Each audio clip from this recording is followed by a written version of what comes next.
안녕하십니까. 지난 시간에 제가 윤회를 말씀드리면서 그럼 도대체 뭐가 윤회를 하느냐 궁금하잖아요, 그죠?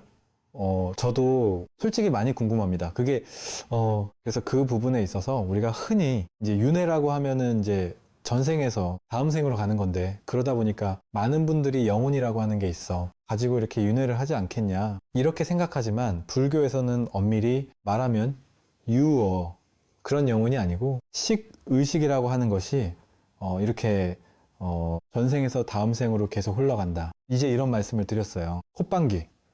그랬더니 뭐 확실히 거기에 열어도 달아주시고 반응도 이렇게 많았는데, 이제 어떤 댓글이 있었냐면은, 제가 이제 정말 이건 중요한 댓글이다 해서 이제 가져온 게 뭐였냐면, 조사를 한 게 도대체 무슨 말을 하는 거냐, 아직 불교의 기초도 알지 못하는 아니냐, 이런 댓글을 또 달아주셨더라고요.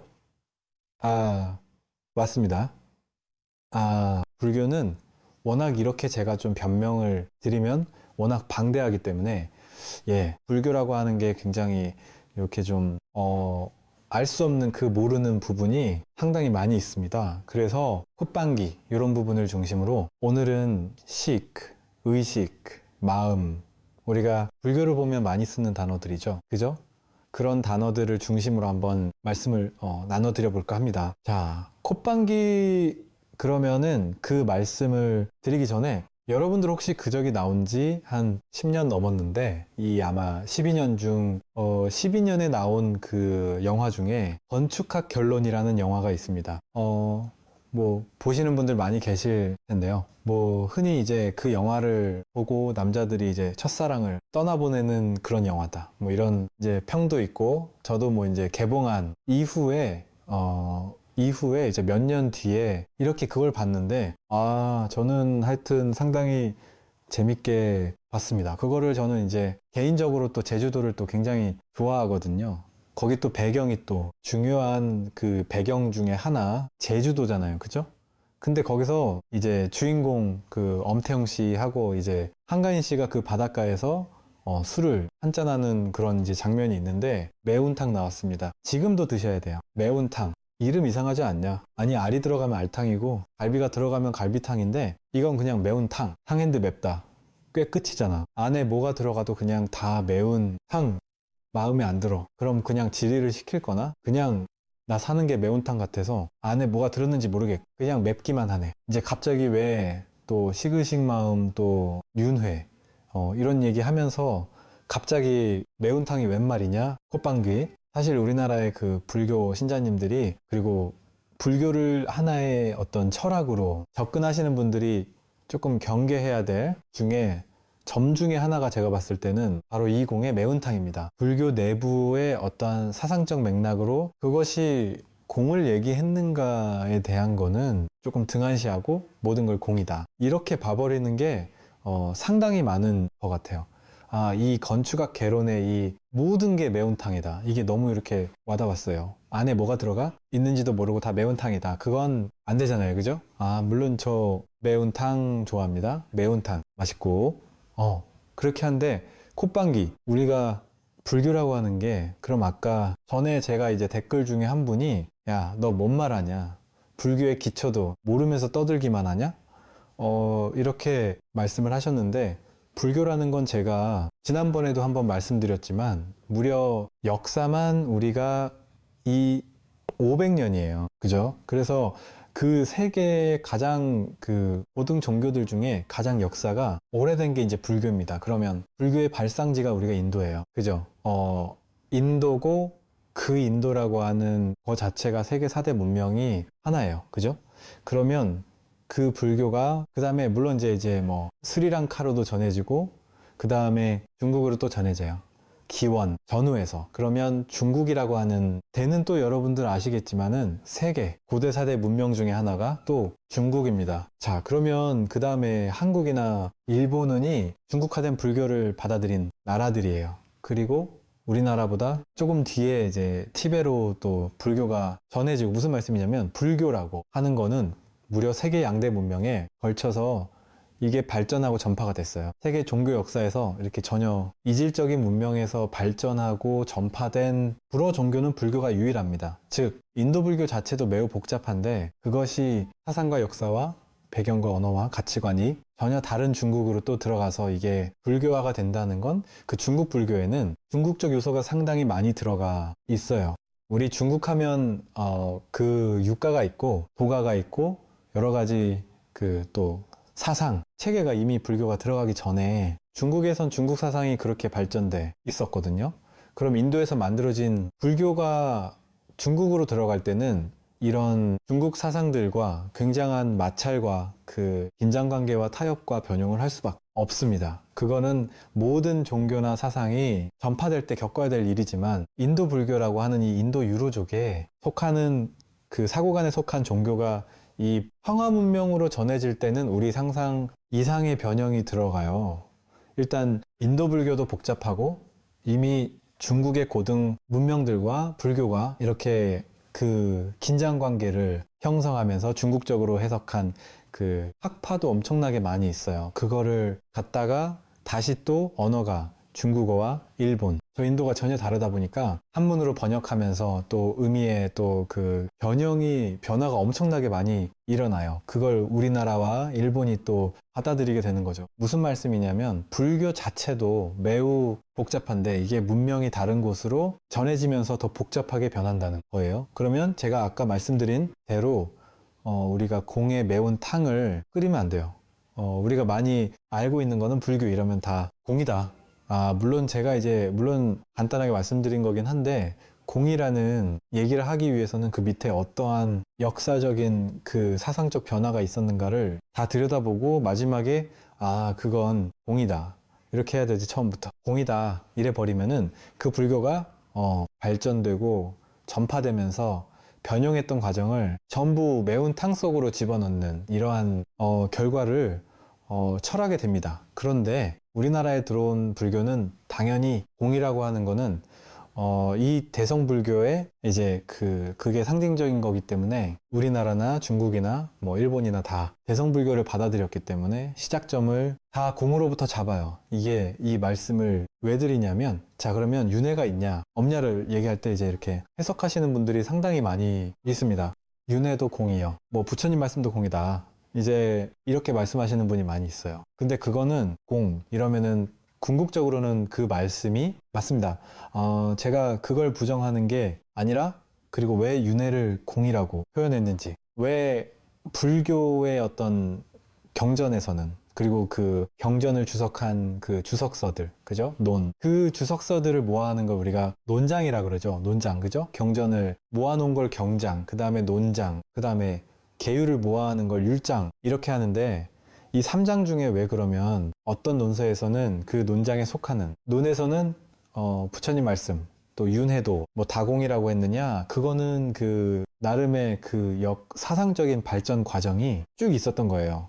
그리고 나서 막판에 공이다 이렇게 한 거지. 처음부터 공이다 이래버리면 여정이, 우리는 불교가 뭔지 윤회가 뭔지 알 수가 없어요. 다 공이다 이래버리면, 저는 지금 이제 그 대학에서 학생들을 가르치고 있는데, 현장에서 학생들을 가르치면서 또 어떤 그 생각을 가지냐면은, 지금 20살 학생들한테 언제 어디서나 어떤 정보에든 접근이 가능한 그 학생들을 데리고, 학생들 여러분, 뭐 그거 다 공이에요.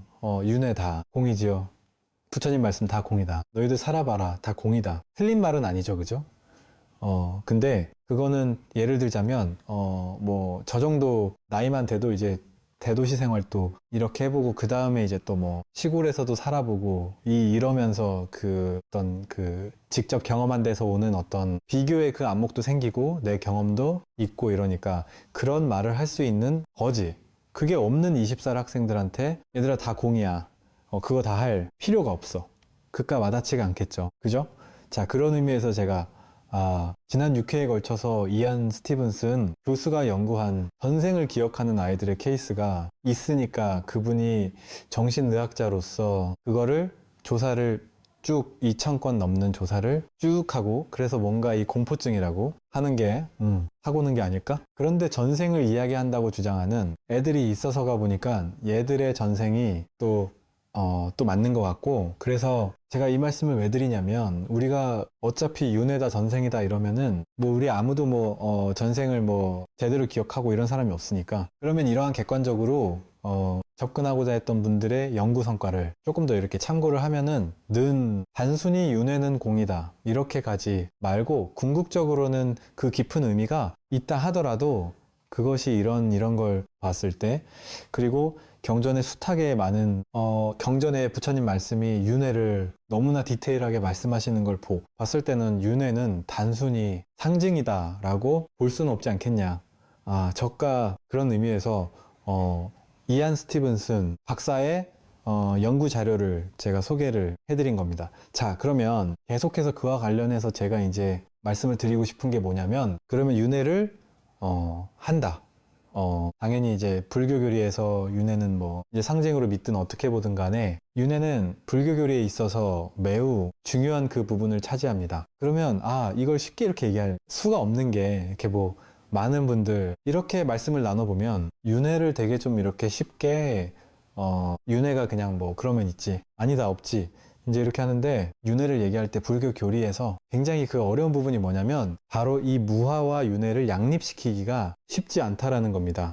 이렇게 말씀드리면 또 어떤 분들은, 야, 그거 뭐 어려워, 다 공인데, 야, 무하든 자하든 그것도 공이고 윤회도 공인데 뭐 자꾸 분별심을 일으키냐, 또 이렇게 하시고 하거든요. 자, 그런데 우리가 부처님께서 말씀하신 무상고 무한대 무상 항상하지 않다, 그 다음에 자가 없다, 그 이제 고정 불변에 이제 그 실체가 없다라는 얘기죠. 무하는 자. 그러면 이게 원래 인도에서 불교의 다른 종교들은 어떤 그 실체의 영혼 개념을 인정하기 때문에, 이 영혼이 그대로 이 생애에서 가졌던 업력을 가지고 다음 생으로 가면 돼요. 문제 없어. 이론적으로는 뭐 그 영혼이 눈에 보이든 어쨌든 간에 이론적으로는 문제가 없는데, 불교는 무아를 얘기를 했는데 업력을 그럼 누가 가지고 가느냐, 이 문제가 사실은 제가 봤을 때는 이게 유튜브나 이렇게 다른 데 보면 뭐 그걸 쉽게 해결했다고 다들 이러시는 분들이 많은데, 그거 결코 쉽게 해결이 안 됩니다. 이론적으로 불교 안에서. 그렇기 때문에 부처님께서 열반에 드신 이후에 소위 말하는 불교 공부를 조금 하신 분들은 알겠지만, 부처님 말씀의 해석을 둘러싸고 여러 부파라 그러죠. 부파. 여러 부파가 이렇게 갈라져 나가요. 그죠? 우리가 생각했을 때는 부처님 말씀이 이게 옳은 것 같아, 그러니까 이쪽에서는 아니야, 우린 이거 같아, 쭉쭉 갈라져 나갑니다. 이렇게. 그 중에서 굉장히 중요한 것 중에 하나가 뭐였냐면, 바로 이 윤회의 주체를 둘러싸고 갈라져 나갑니다. 제가 이제 오늘 그 방송은 조금 딱딱하게 진행할 수도 있는데, 콧방귀 그리고 또 이런 거를 또 원하시는 분들이 계시니까, 그래서 여러분들이 불교 책을 이렇게 이제 불교 그 사상서를 이렇게 찾아보시면 18개 이제 20개 부파로 현재 이렇게 지금 문헌학자 그 연구하신 분들이 보면은 그 정도 숫자로 이렇게 그 부파가 갈라진 것 같아요. 안타깝게도 인도에서 불교가 다 사라졌기 때문에 각각의 그 큰 힘을 가졌던 부파들이 각자 부처님 말씀을 어떻게 해석했는지를 우리가 정확히 알 수가 없어요. 그 기록이 다 사라져가지고 한두 가지 우리가 이제 그 부파의 사상만 우리가 알고 알 수 있는데, 그 중에 이제 대표적인 게 우리가 지금 스리랑카에 남아있는 상좌부라고 하는 부파는 꼭 그곳대로 스리랑카에서 그 전승을 하고 있기 때문에 그 전통은 우리가 이제 알 수 있는데, 나머지는 뭐 잘 알 수가 없습니다. 예, 물론 이제 설일체 유부 뭐 유부라고 하는데, 설일체 유부, 일체가 있다고 설하는 부파 이래 설일체 유부, 물론 그 철학적인 건 좀 복잡합니다만 그런 몇 가지 말고는 기록이 거의 안 남아 있어요. 그래서 그들이 과연이 무아를 어떻게 해석했는가 설명했는가도 우리가 지금 생각하는 단순히 우리가 이제 무아다 공이다 이렇게 얘기하잖아요. 근데 그 무아도 결코 간단하지가 않습니다. 금방 말씀드린 대로 그 무아에 대한 해석 의견 때문에 갈라져 나가요. 그 중에 하나가 이 독자부, 정양부 뭐 이런 부파가 또 있습니다. 그 부파 중에 그런데 이 두 개는 이제 그 거의 뭐 형, 동생 요런 정도 부파 같아요. 근데 이들에 대한 기록도 별로 안 남아 있는데, 이제 이들은 뭐를 주장했냐면은 이 무아이면서 윤회를 한다라고 하느니 불교 교리가 있다 보니까 그러면 영혼은 부정을 하는 게 불교의 대전제니까 콧방귀 어떠니 우리 인간을 구성하는 오온 색수상행식의 오가 같지도 다르지도 않은 어떤 그 뿌갈라고 하는 존재를 또 주장을 합니다. 이 뿌갈라는 이제 고대 인도말로 이건 그 사람이란 말이에요. 사람. 그래서 이걸 이제 그들이 어떤 철학적 정의를 거기다 입혀가지고 뿌갈라라고 하는 게 있는데 그게 온과 같지도 다르지도 않다. 그래서 이들이 전생의 업을 가지고 다음 생으로 간다. 이렇게 얘기를 합니다. 그러면서 이들은 기존의 무아를 얘기했던 부파와 또 의견 대립이 있으니까 갈라져 나와요. 자, 그러면은 우리 지금 대승불교에서 제가 지금까지 계속 말씀드린 공을 주장하는 이 대승불교 쪽에서는 더군다나 이 윤회 주체를 얘기하느니 부파가 마음에 들겠었어요? 마음에 안 들겠어요? 마음에 안 들겠죠. 그러니까 이 대성불교 그 중에서도 중간학파라고 하는 그 학파가 있어요. 그 공, 반야경의 공을 이제 설명 기반으로 하는 그 아주 중요한 그 대승불교의 양대 철학 중에 하나입니다. 중간학, 유식학파 이렇게 그건 또 다음에 말씀드리겠습니다. 그래서 이 중간학 같은 경우는 특히 혈두철미한 공성을 바탕으로 하는 학파예요. 다르게 표현하면 공에 대한 굉장한 레디컬한 입장을 가진 이들이 바로 이 중간학파입니다. 그래서 이 중간학파 같은 경우는 다른 여러 부파도 이렇게 비판을 하는데 특히 이 독자부나 정양부 같은 것도 굉장히 비판을 많이 해요. 왜 모든 게 공인데 그 부처님께서 그래 비판을 하셨던 아트만과 비슷한 푸드갈라고 하는 걸 가지고 윤회를 한다 이래버리니까 엄청나게 비판을 하거든요. 그래서 저 아까 말씀드렸지만 그 독자부나 정양부 그들 그 각 부파는 각자의 어떤 그 부처님 말씀에 대한 해석에 대한 그 체계를 다 가지고 있는데 그게 안 남아 있어요. 그러니까 이렇게 비판하는 쪽에서의 문헌들만 조금 남아 있다 보니까 우리가 이렇게 봤을 때 독자부나 정양부는 굉장히 잘못된 인식을 했던 부파라고 생각을 할 수밖에 없어요. 더군다나 윤회에 주체가 부처님께서 그렇게 비판했던 거의 뭐 아트한 자, 실체 영혼과 거의 똑같은 뿌갈라라고 하는 걸 가지고 윤회를 한다. 뭐 이렇게 주장하니까 다른 불교도들도 이 정양부나 독자부가 굉장히 이게 그 아트만의 아류다. 또 부처님의 제자가 아니다 라고까지 이렇게 비판을 하거든요. 그러니까 이 비판하는 입장의 문헌을 보면 그럴 수밖에 없어요. 근데 재밌는 게 뭐냐면은 여러분들 그 서유기에 이제 삼장법사 아시잖아요. 이 삼장법사 우리 현장 법사가 그 유명한 이유가 뭡니까? 바로 저 원남은 그 당나라에서 저 원남은 이제 서역으로 가셔서 직접 불교를 공부하고 유학하고 17년간 공부를 하고 이제 돌아오시잖아요. 그죠? 그래 돌아오셔가지고 많은 그 경전을 번역을 해주세요. 그죠? 그래서 이 동아시아 사상에 있어서 불교에 대한 어떤 재해석 이런 걸 통해서 동아시아 문화나 사상이 엄청난 영향을 끼친 게 바로 그 현장 법사예요. 이 현장 법사가 그 경전의 번역만 남기신 게 아니라 이 사역을 다녀오시면서 대당서역기라고 하는 그 기록을 남겨요. 내가 그 서역을 여행하면서 그러한 어떤 그 여행전을 남기는데 여행기를. 근데 이게 지금은 하라지 우리가 지금 뭐 중국 지도를 보면 그거 그냥 중국이래 보지 그 안에는 옛날에 사실 그 소위 말하는 서쪽 그 변방에 그저 다른 나라들이 다 살던 중앙아시아 나라들은 중국인들하고 민족도 문화도 다 다르잖아요. 그죠? 그래서 그때는 다 그게 중국 땅이 아니었어요. 콧방귀 지금의 우리가 알고 있는 그 중국의 그 지도는 청나라 때 그렇게 이제 된 거고 그전에는 저쪽 서역은 다 이제 뭐 티벳이고 뭐고 다 각각 다른 나라였죠. 근데 이 콧방귀 현장 스님이 인도에 가셔서 또 뭘 이렇게 그 대당사에게 중요한 이유가 지금은 사라진 중앙아시아의 문물이나 어떤 상황을 또 그때 7세기의 그 상황을 기록을 하신 것도 굉장히 이제 재미가 있고 우리가 2000년대 초에 참 안타까운 일입니다만 그 아프가니스탄 그 탈레반이 그 세계 최대 석불인 바미안 석불을 폭파시켜 버렸잖아요. 밤석불도 그게 대당세서역기 기록이 나옵니다. 그래서 이분이 그 이제 인도를 가셔 가지고 인도 불교의 상황을 또 기록을 해 놓으셨어요. 대당역기의 기록을 보면 당시 인도에서 굉장히 세력이 컸던 부파가 제가 아까 말씀드린 설일체, 유부라고 하는, 우리가 흔히 이제 학계에서는 줄여서 유부라고 불러요. 이 유부하고 맞먹는 세력이 누구였냐면 바로 정양부라고 하는 그 부파를 기록을 해놔요. 자, 그런데 현장 스님의 기록에 보면 이 유부에 맞먹을 정도의 부파가 정양부였다. 이 아트만 윤회의 주체를 설하는 불교 내부의 부파가 가장 영향력 있는 부파 중에 하나였다는 거. 이거 어떻게 해석할 겁니까?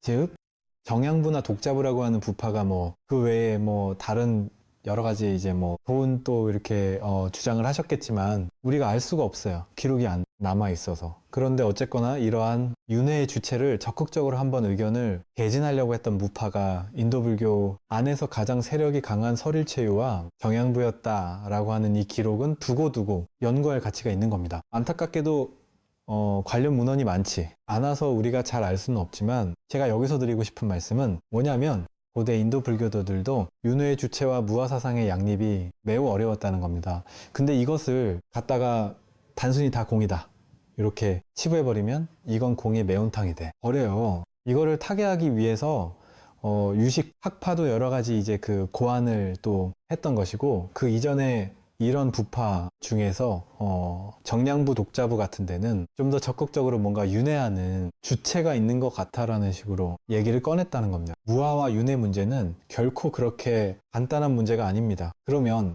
이것만 어려운 게 아니고 불교 이론에선 또 뭐가 어렵냐면은, 제가 아까 말씀드린 대로 인도 문명, 중국 문명을 거치면서 그 다음 이제 티베트로도 또 불교가 전해지고 하고, 그 다음에 남방으로 또 전해지고 하면서 소위 말하는 소승불교와 대승불교, 우리가 이제 소승불교라는 말은 학술적으로는 그거 쓰지 않습니다. 그거는 대승 쪽에서 이쪽을 약간 좀 대승보다 조금 한 단계 아래다 이런 의미에서 이제 자을 숫자를 이제 적을 숫자를 쓴 건데 그렇게 보면 안 되고요. 그래서 이게 주로 이제 남쪽교로 전해졌다. 그래서 소승은 이제 남방불교라 부르고 이제 대승불교, 뭐 북방불교 이렇게 부르는데, 사실 여러분들이 남방불교하고 이 대승불교만 하더라도 이 안에 있는 그 사상의 스펙트럼이 대단히 넓습니다.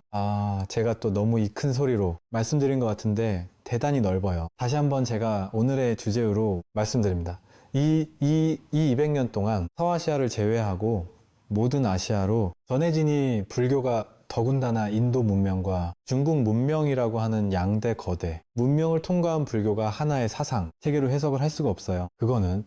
그런데 우리나라에 전해진 불교가 주로 공을 기반으로 하는 불교다 보니까 다 이것도 공이요, 저것도 공이요, 공에 매운탕을 끓여 버리는 경우가 상당히 많습니다. 그래서 하나의 입장으로 모든 불교 사상을 다 이 안에 때려 넣어서 해석을 하려고 하는데 그건 불가능합니다. 불교 사상은 이제 제가 또 이렇게 말씀드리면 이제 댓글에 야, 너 불교를 잘 모르니까 그렇지, 불교는 다 수승한 입장, 공의 입장에서 다 공이야.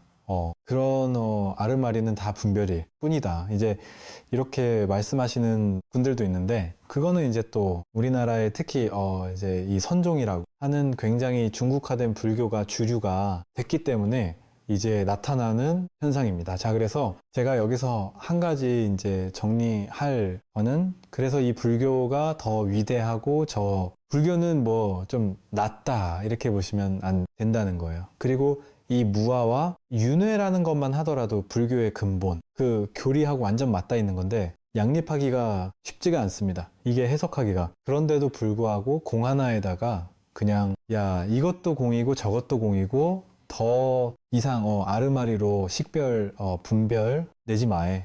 예, 그렇게 보는 거는, 그거는 이제 자기 아까 제가 말씀드린 대로 어느 정도 이제 살아는 사람이 젊은 사람들한테 야, 막 대도시에 살아도 별 의미 없고 뭐 이렇게 얘기하고 똑같은 거예요. 그 다양한 불교의 스펙트럼이 존재한다는 거. 자, 우리가 이제 불교를 모르는 분들한테 얘기할 때도 당신은 불교를 어떻게 생각하십니까를 얘기하면 뭐라 그래요?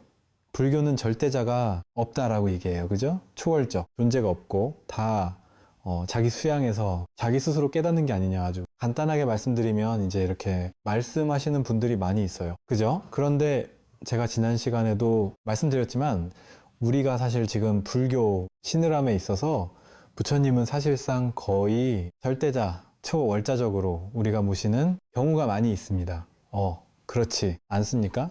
저도 마음이 힘들고 할 때는 명상을 해야지. 이거보다는 갑자기 근처절에 찾아가서 부처님, 전에 절 드리고 부처님, 저 좀 건강하게 해주십시오. 저 좀 웃으면서 살 수 있게 해주십시오. 그렇게 하거든요. 과학이 발전했다라고 하는 이 21세기에도 그게 종교의 힘인 거예요. 그래서 불교를 갖다가 무조건 이렇게 하나의 그 많은 스펙트럼 중에서 하나만 가지고 매운탕을 끓여 버리면은 안 돼요. 그래서 거기에 대해서 이 모든 걸 다 때려 놔가지고 불교는 이거야. 여기에 안 맞는 건 다 불교 아니야. 저열한 불교야. 이렇게 보시면은 절대 안 된다는 겁니다. 특히 우리나라에 있는 이 공에 대한 그 상당히 추상적인 이 개념을 가지고 불교를 다 보려고 하면은 더 불교는 어렵고 와닿지가 않고 좀 허무한 이런 느낌이 이제 있는 거예요. 그래서 제가 그 컵방귀 말씀을 드리는 거지 뭐 공사상이 나쁘다 잘못했다 이 얘기는 절대 아닙니다. 예. 자, 그래서 그 윤회와 무화라고 하는 게 이제 쉽게 양립하기 어렵다. 그거는 부처님 당시부터도 그랬다는 거예요. 그러면 오늘 제가 아까 말씀드린 대로 이제 마음, 의식, 그 다음에 식, 욕구에 대해서 한번 말씀을 이제 드리도록 하겠습니다. 우리가 흔히 우리나라는 이 한문 불교권 말씀드린 대로 중국에서 들어온 불교, 즉 이건 다르게 말하면 인도 고대 범진, 불교가 한문으로 번역된 걸 우리나라가 받아들였기 때문에 우리에게 있어서 불교는 다 한문 용어예요. 그래서 마음 심자 심의 식, 이렇게 이제 마음에 관해서 심의 식, 이렇게 석자로 많이 우리가 이렇게 번역을 하거든요. 한문으로. 자, 그런데 목을 가다듬음, 물론 뭐 미세하게 들어가면요 이제 조금씩 다르겠지만 보통 이렇게 초기 경전이나 이런 데 보면 심의 식, 요거는 거의 마음을 뜻하는 거 같은 용어로 이렇게 사용이 됩니다. 자, 그러면은요 심의 식을 얘기하기 위해서 또 우리 또 공부를 많이 하신 우리 또 시청자분들 다 알고 계시겠지만 저기 이제 불교 경전의 책에 대해서 제가 잠깐 말씀을 드릴게요. 많이 들어보셨을 거예요. 지금 우리가 이제 니까야라고 하는 걸 많이 들어보셨을 거예요. 니까야는 뭐 이제 모음집 뭐 이런 의미인데 이 소위 말한 저쪽에 이제 남방불교 쪽에 경전이 니까야예요. 니까야는 5개로 나눠져 있어요. 그래서 그 안에 뭐 길이에 따라서 이렇게 나누기도 하고 그 안에 주제에 따라서 5개로 이렇게 오브니까야로 나눠지는데 그 안에 각각의 경전이 있기 때문에 뭐 수천 경전이 그 안에 들어있어요. 그럼요. 남방불교의 니까야에 해당하는요 한문불교권에 이 번역된 경전이 뭐냐면 바로 아함경이라고 들어보셨죠? 아함경은 아가마 뭐 전승돼서 내려오다 전승하다 이런 의미의 아가마를 소리 나는데 대로 쓴 게 아함이에요. 그래서 이 아함경은 엄밀하게 말하면 아함경이라고 하는 경전은 없어요. 아함이라고 하는 그 모음 안에 방대한 또 경전이 아까 니아처럼요. 니카에 해당하는 한문. 경전이 아함부에. 아함부. 그런데요. 니까야를 직접 이렇게 두고 이거 한문으로 번역한 건 아닙니다. 이거는요 한문으로 될 때는 또 다른 언어로 번역된 걸 다시 또 한문으로 번역하니 좀 복잡한 그런 게 있는데 그래서 우리가 이제 많이 들어본 뭐 천둥 소리에 놀라지 않는 사자와 같이 뭐 무수의 불처럼 혼자서 가라. 그물에 걸리지 않는 바람과 같이 무수의 불처럼 혼자서 가라. 뭐 스탄니파탄 하든가 아니면 여러분 이제 그 우리가 법구경이라고 알려진 이제 담마다라 그러죠. 안마. 법경이라고 해석을 번역을 하는데 이런 경전들은 굉장히 초기부터 있었던 경전, 굉장히 오래된 경전들 중에 하나고 이런 경전들이 다 니까야에 속해 있는 거예요. 이 속해 있는 거고 이게 이제 한문으로 번역된 거는 담맞다는 한문으로 번역이 됐기 때문에 그 이름을 법경 이렇게 하고 수타니파타는 그렇지 않기 때문에 그대로 그냥 수타니파타 그 이름을 쓰는 거예요. 이런 경전들이 소위 말하는 이 초기 경전에 이렇게 이제 있는 겁니다. 자, 그러면 우리 대성불자들이 많이 알고 계시는 우리가 이제 법회할 때 그 반야심경 꼭 암송하시잖아요. 그죠? 그 반야자가 붙은 이제 반야경궁 그 군집들이 있어요. 반야경. 요게 이제 우리 대승불교권의 큰형님 같은 그런 경전이에요. 그래서 이 반야경이 바로 공에 대한 말씀을 엄청 많이 하세요. 반야경이 우리 당장 반야심경만 봐도 색즉시, 공즉시색 막 이렇게 해서 계속 공에 대한 말씀하시잖아요. 그죠? 그게 바로 이 반야경 대승경전의 제일 큰형님, 그리고 뭐 법화경, 화엄경, 뭐 이런 이제 또 많이 들어보신 이제 경전이 나오는데, 이런 경전들은 대성불교에서 발전한 경전들이에요. 그러니까 아까 말씀드린 아함이나 니까야, 에느니, 반야경이나 화엄경을 찾아보면 그 안에 있어요, 없어요? 없어요. 그럼 이 남방불교 쪽에서는 뭐라 그러냐면, 이 니까야에 있는 것만 부처님 말씀이다 라고 주장을 해요. 다고 말하면 무슨 말이겠습니까? 대성 쪽에서 보는 그런 경제는 부처님 말씀이 아니다, 그건 뒤에 새롭게 현찬된 거다라고 하는 대성 비불도 이제 주장이 되는 겁니다. 그런데 부처님 말씀이다 아니다는 구분하기가 쉽지가 않습니다. 그 당시에 이제 뭐 녹음기가 있었던 것도 아니고, 그리고 부처님 말씀의 기준을 어떻게 두느냐에 따라서도 이거는 굉장히 다르기 때문에 그걸 그렇게 간단하게 얘기할 수는 없지만, 어쨌든 우리 대성 불자님들께서 말씀하시니 공을 기반으로 하는 말씀이, 물론 이 초기 경전 니카야에서도 부처님께서는 중도를 말씀하시고 공에 대한 사상을 말씀하셨지만이, 초기 경전 쪽에서 얘기하는 거 하고 대성 쪽에서 얘기하는 거는 상당히 그 각자 이 경전이 처해 있었던 시대적 상황이 다르고, 그것이 나오는 역사적 배경이 달랐기 때문에 이것을 같이 어느 경전에 하나의 경전을 기준으로 딱 놓고 다른 경전을 해석하려 그러면은 반드시 여기는 어떤 문제가 생기냐면, 이 경전 옳고 저 경전은 조금 수준이 조금 거기에 오기 전 당 수준이 낮다, 이러한 구별을 지어야 되는 게 있습니다. 이건 실제로 중국 불교에서 중국 불교도들이 중국으로 한참 불교가 들어왔을 때 그 숱하게 많은 경전들 사이에서 모순되고 양립하기 어려운 내용들이 있으니까, 이것을 해석하기 위해서 소위 말하는 교상 판석이라고 하는 작업을 해야 할 수밖에 없었던 그런 역사적 상황하고도 맞물려 있는데, 뭐 그 깊게는 뭐 제가 들어갈 수 없겠습니다만, 다시 한번 제가 강조드리는 바은 불교의 스펙트럼 매우 넓다. 그리고 니까야라고 하는 데 있는 거하고 경전들, 수많은 경전들하고 이 또 대성 경전들하고의 또 그 관점이나 이런 것들이 상당히 시대적, 역사적 맥락에 따라서 조금씩 표현 방법이 다르고 하기 때문에, 이거를 하나의 관점으로 봐서는 이제 안 된다는 겁니다. 자, 그런데 이 니가야에 대한 제가 이제 설명을 드렸던 게, 물론 이제 뭐 많은 분들이 알고 계시겠지만, 니가야 안에 이제 제가 말하는 거 이제 초기 경전, 소위 마라이 남방불교통의 경전에 보면은 거기 이제 안구따라 니까야라고 하는 게 있어요. 이제 증일, 아함이라고 하는데, 이제 한문에 해당하는 거는 뭐 다시 말씀드리지만이 니까야하고 아함이 서로 비교가 된다고 해서 똑같지는 않습니다. 이게 이제 번역어 됐더니 개통도 다르고 하기 때문에 이제 조금 다르긴 한데, 또 이제 겹치는 부분도 많이 있고요. 자, 거기 보면은 부처님께서 이제 마음을 갖다가 어떻게 설명을 하시냐면, 이렇게 재미있는 말씀을 아세요? 이거 참 뭐 지금 들어도 맞는 말씀이신데, 나는 마음만큼 다루기 어려운 대상을 본 적이 없다. 그리고 잘 개발되고 잘 다스려진 마음은 크나큰 이로움을 줄 것이고, 그렇지 않은 마음은 엄청난 해를 끼칠 것이다. 이제 이렇게 말씀하십니다. 그리고 또 뭐라 그러시냐면, 우리가 그 벼 껍질 까기 전에 그 벽하고 뾰족뾰족하니까 잘못하면 손에 찔릴 수 있잖아요. 그죠? 그래서 잘못 놓여진 그 껍질이 그 찔러서 피를 내게 하기는 쉽지 않다. 마음을 잘못 쓰는 수행자가 무명을 꿰뚫어서 지혜를, 아까 그 벽껍질이 이렇게 탁 긋뚫어서 피가 나듯이 마음을 잘못 쓰는 수행자가 그렇게 무명을 꿰뚫어서 열반을 얻기가 쉽지가 않다. 왜? 마음을 잘못 쓰기 때문이다.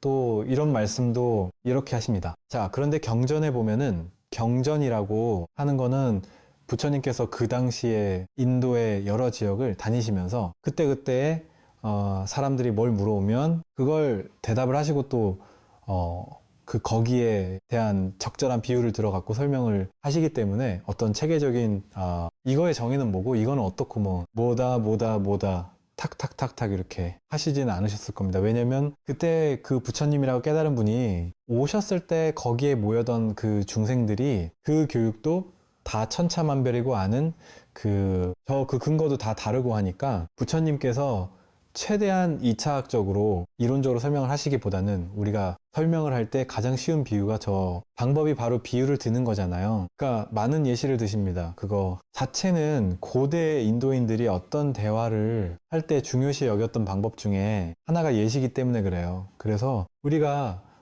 경전에 보면 무슨 비유 이런 게 많이 있죠. 그죠? 법화경에도 많은 또 어떤 비유가 있고 한데 그 이유가 인도인들이 원래 대화를 할 때면은 설명의 한 방법으로서 예시를 드는 거를 중시했기 때문에 그런 거예요. 우리가 뭔 얘기를 할 때 예를 들어 이건 이런 거야.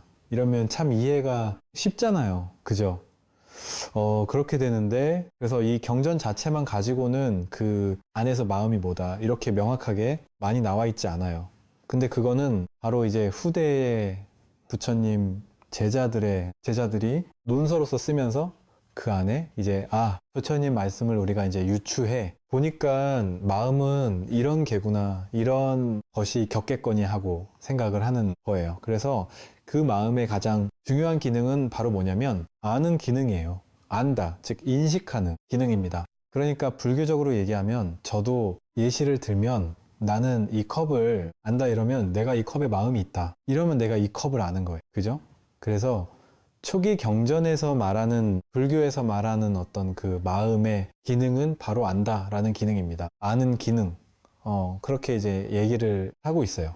물론 그 아는 기능을 우리가 이제 심한문으로 심의 식 이런 단어를 써가지고 쓰는 거예요. 물론 심의식에 해당하는 각각의 저 인도 말은 각각의 다릅니다만 거의 이제 같은 말로 이렇게 쓰이고 있어요. 자, 그렇다면 우리가 제가 지난 시간에도 식 마음이 윤회를 한다라고 했는데 이제 이렇게 되면 어떤 이제 오해를 가지냐면은 식이라고 하는 마음이라고 하는 어떤 고정 불견에 뭔가 어떤 컨트롤 타워가 있어 가지고 얘가 다음 생에도 이렇게 가는가 보다라는 이미지를 많이 가져요. 그건 다름 아닌 불교가 계속 부정했던 영혼 아트만의 다름 아닙니다. 그러니까 불교의 마음은 그런 게 아니고 시시각각 조건 따라서 변해가는 걸로 보는 거예요. 계속 변해가요. 내가 지금 좀 전에 1시간 전에 누구한테 이제 야 전화 받고 저 기분이 안 좋고 이래도 또 일 1시간 뒤에 누가 저한테 저기 굉장히 비싼 밥 사 줄 테니까 만나자 이러면 제 기분은 또 좋아집니다. 시시각각 조건 따라 인연 따라 변하는 걸 마음이라고 봅니다. 불교에서는. 그래서 이 부처님께서 계실 때도 이 무아와 윤회가 제가 굉장히 이게 설명하기 어려운 개념이라 그랬잖아요. 그죠? 그러니까 이때도 어떤 제자가 있었냐면 사띠라고 불리는 비구가 있었는데 이 비구가 부처님께서 이게 식작용 때문에 이제 그 윤회를 한다 이러니까 이 비구가 그걸 어떻게 이해를 했냐면 의식 마음이라고 하는 어떤 그런 영혼 같은 게 얘가 이렇게 변한다 이렇게 본 거예요. 그래서 이 사띠비구가 동네에서 마을 사람들 부처님께서 윤회한답니다. 이제 이렇게 얘기를 하고 다닌 거예요. 그러니까 이게 부처님 귀에 이제 목을 가다듬음 제자들 통해 들어간 겁니다. 부처님께서 사띠비교를 불러서 사띠야, 우리 사랑하는 제자 사띠야, 너 어디 저 다니면서 식이라고 하는 게 윤회한다고 너 저기 다녔다면서 부처님 이 부족한 녀석아 웃음 내가 언제 그렇게 얘기했니? 식이라고 하는 건 그런 게 아니라 조건 따라 시시각각 변해가는 게 식인 거다. 그래서 예를 들자면은 장작에 불이 붙으면 장작불이라고 부르지, 그지? 예, 그렇습니다. 쓰레기에 불이 붙으면 쓰레기불이라고 그러지. 예, 그렇습니다. 집에 불이 붙으면 집더위 있잖아요. 그죠? 지푸라기에 불이라고 그러지. 예, 다 다른 불 아니니? 그렇게 시시각각 조건 따라 변해 가는 게 의식이고 마음인 거지. 고정. 불변의식이 그렇게 변해간다고 네가 앞으로 그렇게 얘기해서는 안 된다. 나의 가르침을 심각하게 네가 그걸 오해하는 거다. 왜곡하는 거다. 다시는 그러지 말거라 하고 굉장히 경제를 보면 부처님께서 좀 엄하게 꾸짖으십니다. 사실은. 그러니까 이 말은 뭐냐면 무아와 윤회라고 하는 것이 당시에도 상당히 어려웠다는 거예요. 물론 부처님을 직접 모시고 있기 때문에 뭐 웬만한 사람들은 그 직접 설명을 그들은 사람들 이해를 하셨을 거예요. 그거를. 근데 그것이 이제 퍼지고 하면서 부처님께서 이제 열반에 드시고 하니까 이해하기가 쉽지 않았던 거예요. 그래서 제가 아까 말씀드린 대로 부처님 말씀에 따라서 여러 이제 학파, 부파가 이렇게 갈라지면서 그 갈라지는 주요한 이유 중에 하나가 바로 윤회 주체를 어떻게 설정할 것인가도 굉장히 중요한 이유가 됐다라고 하는 건 그 문제가 결코 쉽지 않았다는 겁니다. 이건 제가 다음 시간에 불교 철학을 대표하는 불교 철학은 흔히 이제 공과유, 즉 유와 무의 대립이라고 하는 관점에서 많이 보거든요. 이제 불교 철학을 도도하게 흐르는 그런 그 흐름이 있어요. 그때 제가 다시 한번 말씀을 드리겠습니다. 자, 그래서 눈이 대상과 조건이 맞아야 흰 컵이 있구나라고 이제 인식이 되는 거예요. 내 고막으로 이 책상을 치는 이 공기 진동이잖아. 이거는 쿵 소리가 아니고 공기, 진동이잖아. 이 진동이 제 고막을 때려야만 이게 소리가 되는 거죠. 그죠? 이 박수도 그렇고, 그러니까 조건이 이렇게 딱 인연이 맞지가 않으면은 절대 성립할 수가 없는 거예요. 그래서 부처님은 그 연기법대로 이렇게 계속 설명을 이렇게 하시는 부분이 나옵니다. 그래서 부처님께서는 뭐라 그러시냐면은 어떤 경전에서 누가 이제 또 계속 이 무아라고 하는 게 사실 쉽지가 않아요. 왜냐면 부처님의 불교하고 극소수 어떤 그 가르침을 펼친 그 종교 말고는 인도에서는 다 불변하는 영혼이 있어가지고 우리 지금 현대 종교도 그게 많잖아요. 오히려 무아 영혼이 없다. 고정. 불변의 실체가 없다라고 하는 것보다는 고정 불변하는 어떤 실체, 즉 그 신적인 존재를 인정하는 종교가 대부분이잖아요. 그죠? 그러니까 단순히 뭐 자 이렇게만 보지 마시고 그 아라고 하는 것은 고정 불변의 절대, 불변의 신 이렇게 생각하시면 됩니다. 불교는 그걸 부정해요. 왜? 모든 게 물이 흐르듯 변해가는 거니까. 그러니까 부처님께서 그 불교를 전파하실 때는 이 무아를 이해시키기가 대단히 어려웠어요. 그러니까 이게 받아들이기가 쉽지는 않았을 것 같아요. 그래서 이 직접 부처님의 말씀을 들은 제자들도 엄청난 오해를 많이 해요. 그래서 이제 또 어떤 그 이제 쌍유단 이가야에 보면 이제 제자가 이렇게 얘기를 합니다. 부처님 누가 접촉을 합니까? 이렇게 물어봐요. 그 부처님께서 뭐라 그러시냐면 전 굉장히 이 부분을 좋아하는 이제 말씀 중에 하나인데, 제자여, 너의 질문 자체가 잘못됐다. 나는 결코 누가 접촉한단 말은 하지 않았다. 무엇을 조건으로 해서 접촉이 발생합니까? 라고 물어야 바른 질문이 될 것이다. 왜냐? 누가라고 하는 것 자체가 없는데 어떻게 내가 누구를 말하니? 저 뒷마당에 사과나무가 없는데 그 사과나무는 빨았습니까? 팔았습니다. 물으면 대답을 못하죠. 그러니까 너의 질문 자체가 잘못됐다라고 얘기를 하세요. 그래 또 이렇게 비슷한 말씀을 또 질문이 있습니다. 누가 느낍니까? 누가 애착을 갈구합니까? 누가 가래를 느낍니까? 라고 할 때마다 부처님께 섬겨서 그것은 타당한 질문이 아니다. 나는 누가라고 얘기한 적이 없다. 무엇을 조건으로 느낌이 생기느냐라고 네가 물어야 바른 질문이 될 것이다. 나는 누가 가래를 느낀다고 얘기한 적이 없다. 너는 무엇을 조건으로 어떤 그 애착에 대한 갈망이 일어나는지 물어야 바른 질문이다. 계속 이렇게 말씀하세요. 이거는 바로 부처님께서 말씀하신 모든 게 서로 그 상호 의존되어 있다라고 하는 연기법을 기반해서 계속 말씀하시는 거고, 또 하나는 바로 어떤 그 실체의 주체자를 갖다가 계속 부정하시는 그런 의미에서 나온 얘기가 됩니다. 자, 오늘 말씀드린 걸 이제 정리를 하자면, 우리가 이제 마음식, 의식이라고 하는 건 불교에서는 거의 심의식 거의 같은 의미로 쓰인다.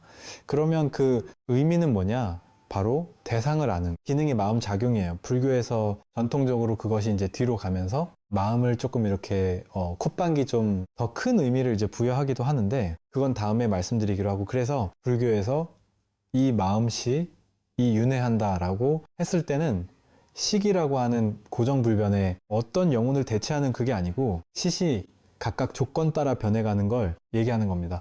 그래서 부처님께서는 경전에서도식이 윤회합니다 라고 얘기한 사띠비구를 야단을 치시고 또한 무엇이 누가 느낍니까? 누가 이것을 합니까? 라고 했을 때 부처님께서 계속 너의 질문 자체가 잘못되었다. 나는 누가라고 얘기한 적이 없다. 무엇을 조건으로 그러한 상황이 발생하느냐? 이렇게 물어야 된다라고 계속 말씀을 하시는 겁니다. 이것이 바로 불교를 어떻게 보면 조금 어렵게 받아들이게 되는 요소이기도 하지만 불교가 어떤 그 고정불변의 실체를 인정하는 다른 종교 사상과 굉장히 구별되는 부분이고 그 부분이 또한 윤회를 어떻게 얘기를 하느냐에 있어서 굉장히 또 어려운 부분으로 이제 후대까지 남는다. 거기까지 말씀을 드리도록 하겠습니다. 그래서 이제 처음에 말씀하셨던 어떤 분이 댓글에 야 너는 불교의 기초도 모른다. 아 그런데 맞습니다. 저는 불교의 기초 조금만 합니다. 불교는 너무 방대하기 때문에 그렇습니다. 자 오늘 말씀 여기까지 하고 또 여기에 대해서 또 궁금증 있으시면 댓글 달아주시면 다음 시간에도 불교 말씀 나누면서 우리가 논의해 보도록 하겠습니다. 자 오늘도 들어주셔서 감사합니다. 입니다. 음악